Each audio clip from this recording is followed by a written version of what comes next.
एक नदी जो रात जैसी काली है और इतनी गहरी कि उसमें झांकने पर ऐसा लगता है जैसे आप किसी और दुनिया को देख रहे हो। आज हम बात करेंगे उस रहस्यमय नदी की जिसे दुनिया जानती है ब्लैक वाटर रिवर या रियो नेग्रो के नाम से। पर इसका पानी काला क्यों है और इसके पीछे क्या कोई प्राचीन रहस्य छुपा है? एक अनोखी नदी अमेजन वर्षावन के भीतर बहती एक नदी जिसका नाम है रियो नेग्रो। ये अमेजन की सबसे बड़ी सहायक नदियों में से एक है जो लगभग 250 किलोमीटर लंबी है। लेकिन इसकी सबसे खास बात है इसका रंग। जहां बाकी नदियां नीली या भूरे रंग की होती हैं, वहीं रियो नेग्रो का पानी इतना काला होता है कि दूर से देखने पर यह एक चलती हुई पहाड़। वैज्ञानिक भी इसे देखकर चौंक जाते हैं। जब ये नदी मुख्य अमेजन नदी से मिलती है तो दोनों का रंग साफ अलग अलग दिखाई देता है। एक तरफ हल्के भूरे रंग का पानी और दूसरी तरफ गहरा काला। इस अद्भुत दृश्य को मीटिंग ऑफ द वाटर्स कहा जाता है। लोक कथाएं और आदिवासी मान्यताएं। स्थानीय जनजातियां मानती हैं कि रियो नेग्रो केवल एक नदी नहीं बल्कि आत्माओं का घर है। एक प्रसिद्ध किंवदंती के अनुसार एक समय की बात है, जंगल में एक योद्धा राजा हुआ करता था जिसने अपनी आत्मा को अमर बनाने के लिए अपने सैनिकों और खजाने को नदी में बलि स्वरूप समर्पित कर दिया। तब से यह नदी एक श्रापित जलधारा बन गई। जनजातियों का कहना है कि इस नदी में याकू इरा नाम की जल आत्माएं निवास करती हैं जो रात के समय नदी में आने वालों को डुबो देती हैं। यही कारण है कि कई लोग इसे मृतकों की नदी भी कहते हैं। वैज्ञानिक दृष्टिकोण। काला रंग क्यों? अब आइए जानते हैं इसके काले रंग के पीछे का वैज्ञानिक रहस्य। इस नदी में ह्यूमिक एसिड और फुल्विक एसिड अत्यधिक मात्रा में पाए जाते हैं। ये पदार्थ वहां के पेड़ पत्तों और जैविक अवशेषों के सड़ने से बनते हैं। जब ये तत्व नदी में मिलते हैं तो पानी में एक विशेष रासायनिक प्रक्रिया होती है जिससे पानी का रंग काला हो जाता है।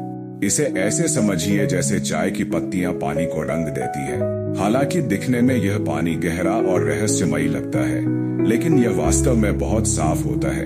बैक्टीरिया और मच्छर इसमें पनप नहीं पाते क्योंकि इसका पीएच स्तर काफी निम्न होता है। एक वैज्ञानिक की यात्रा।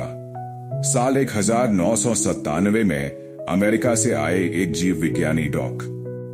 रिचर्ड ह्यूग ने अमेजन में ब्लैक वाटर रिवर पर रिसर्च करने का निर्णय लिया। वह अपनी टीम के साथ ब्राजील के एक दूरस्थ क्षेत्र में गया जहां रियो नेग्रो का जल सबसे अधिक काला था। एक रात वह अकेले अपनी नाव लेकर नदी के बीचों बीच गया। अगले दिन उसकी टीम ने सिर्फ नाव को खाली पाया। हफ्तों की खोज के बाद उसे एक गुफा के पास अचेत अवस्था में पाया गया। होश में आने के बाद उसने कहा, मुझे ऐसा लगा जैसे नदी के नीचे कोई मुझे खींच रहा हो, जैसे मैं किसी और दुनिया में चला गया था। यह घटना आज भी रहस्य बनी हुई है। नदी के अंदर की दुनिया ब्लैक वाटर रिवर सिर्फ रहस्यों से नहीं, अनोखे जीवों से भी भरी हुई है। यहाँ पाए जाते हैं पिंक डॉल्फिन, जिन्हें स्थानीय लोग बोटो कहते हैं। ये मछलियां इंसानों जैसी बुद्धिमत्ता रखती हैं। ब्लैक पिरान्हा, बेहद तेज दांतों वाली और शिकारी मछली। इलेक्ट्रिक ईल, जो बिजली के झटके दे सकती है। इस नदी की जैव विविधता इसे दुनिया की सबसे अनोखी नदियों में से एक बनाती है। पर्यावरणीय खतरे और भविष्य। आज ब्लैक वाटर रिवर भी खतरे में है। जंगलों की कटाई, प्रदूषण और क्लाइमेट चेंज के कारण इसकी जैविक संरचना बदल रही है। वैज्ञानिकों का कहना है कि अगर यही हाल रहा तो आने वाले 50 सालों में इसका अनूठा काला पानी भी इतिहास बन जाएगा। यह एक चेतावनी है। अगर हमने प्रकृति की रक्षा नहीं की तो यह रहस्य हमेशा के लिए खो सकते हैं। क्या यह नदी हमें बुला रही है? ब्लैक वाटर रिवर केवल एक नदी नहीं है, यह एक रहस्य है, एक इतिहास है और एक चेतावनी भी।